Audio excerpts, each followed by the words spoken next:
Look, we are back. I don't know why I'm happy to be back here. It's nice to see this place being green and completely clean out of any ice. But as you can see over here, we got something new on this side and over there as well. However, when you look back here, there's nothing. See, people, when you do not read the instructions, or if you watch a YouTube video, if you don't watch the right one, well, you end up like me, or even worse, when you buy a car that was previously modified, stuff happens like this.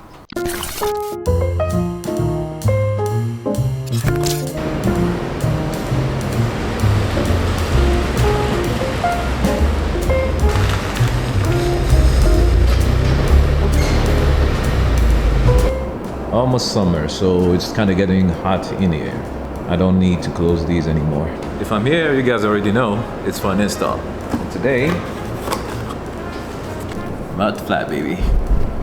As established in the previous installs, this car was previously owned, well, the previous owner modified it, and it was put back somewhat into a stock form before he sold it. Look at that. All missing. Kinda makes my task a little easier. We are going to do this the hard way, without any jack and without removing the wheels, which are going to be slightly annoying. But let's tackle this now before we get the new wheels, because if we get the new wheels, I'm guessing I'm not gonna have that much space anymore in between.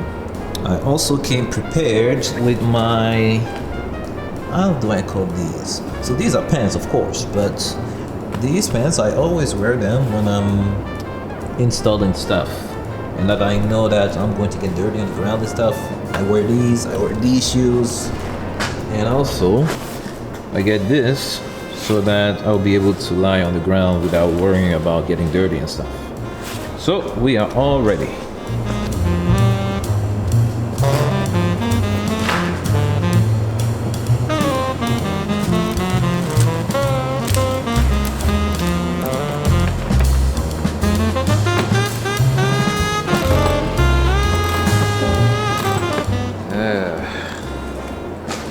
Why does it always happen? Guess what? I do not have the tool needed to remove just one bolt that's right behind it. I basically need a wrench, and I try to remove it with these, a combination of these, but yeah, the sides works, but it doesn't really help. It doesn't help at all. I'm going to leave the rear for now, and I'm going to try to do the front. The worst part about this is that I went to Canadian Tire yesterday, and get a set is $100. Right now, I do not want to spend that $100, man. I really don't want to. Oh well. All right, let's do the front.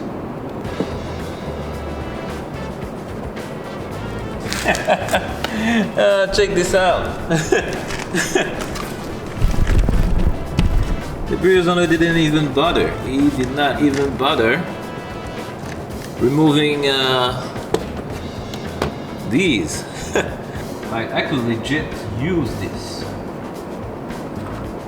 but I actually think he used the wrong ones. I think he used the wrong ones too, because they had two of these on one side and then one of these.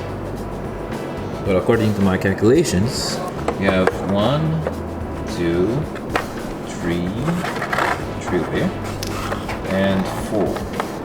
So 1 for each side, or for each wheel, right? And then these ones, you have 4 of them. And you're supposed to use 3 on the front, and then 1 of these on the back. So I think it did a mistake. Haha! That's why I'm going to use mine instead of his.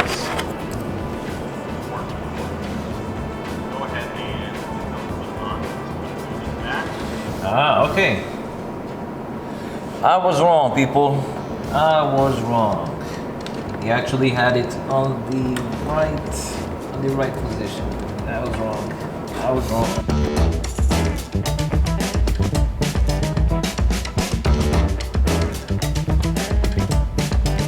So after a long fight, I was able to successfully put this one in just to place it. And I think these two are going to be even harder because the clip inside doesn't necessarily fit and I had to force it.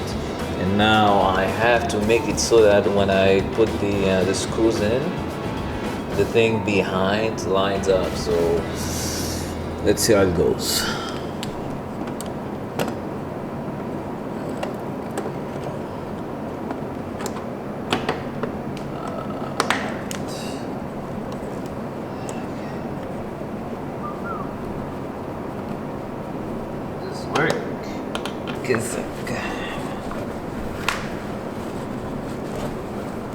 Here is the final result for the driver's side front.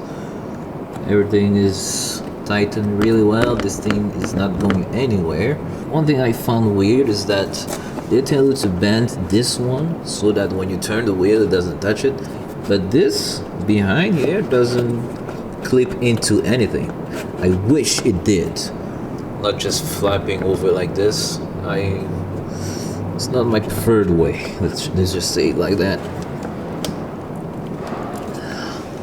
But oh well, we bent it pretty well. It shouldn't be touching even when we will have the bigger rim and tire. It shouldn't touch anything, hopefully. Okay, let me do that quickly on the other side. This is the right side. We already know how to do it, so. And there you go, front installed, which was the easiest part. Now I made a shocking discovery, people. This thing over here, the screw that comes with everything, it's not big enough to tighten up this part of the hardware. So what I'm going to do, I will have to go to Canadian Tire and find one that fits this and is big enough to be tightened.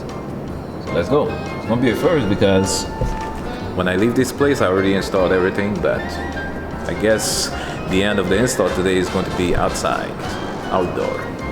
Interesting. Hopefully it doesn't rain because I think it's supposed to rain today. We'll see.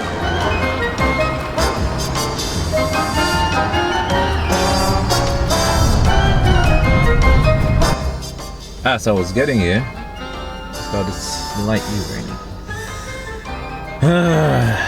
Alright, anyway, let's go and find that bolt. I mean, those two bolts. I only need two. And all I need is to take this, just to make sure whatever bolt I get works. Like that. Still holding on. Might have to tighten up a little bit this thing, but still holding on.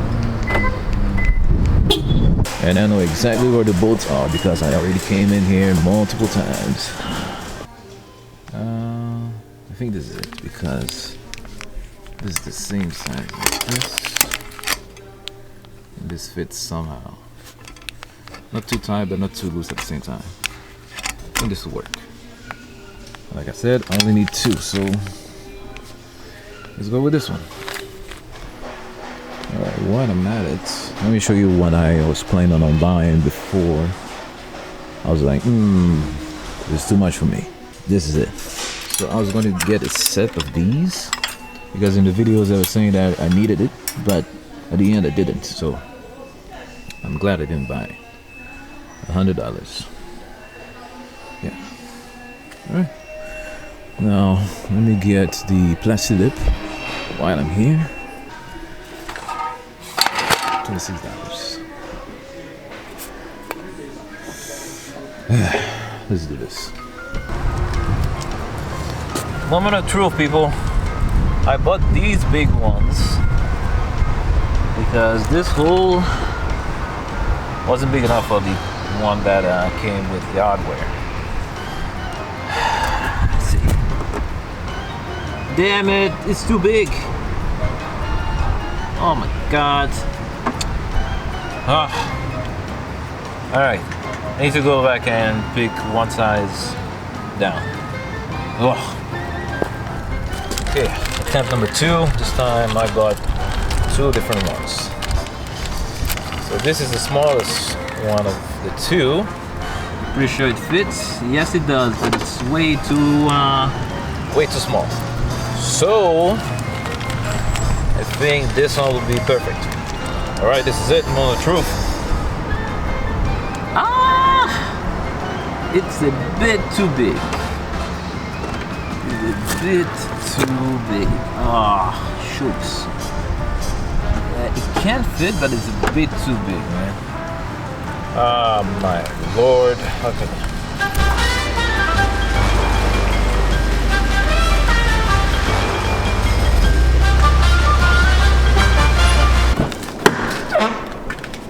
We got the tools. So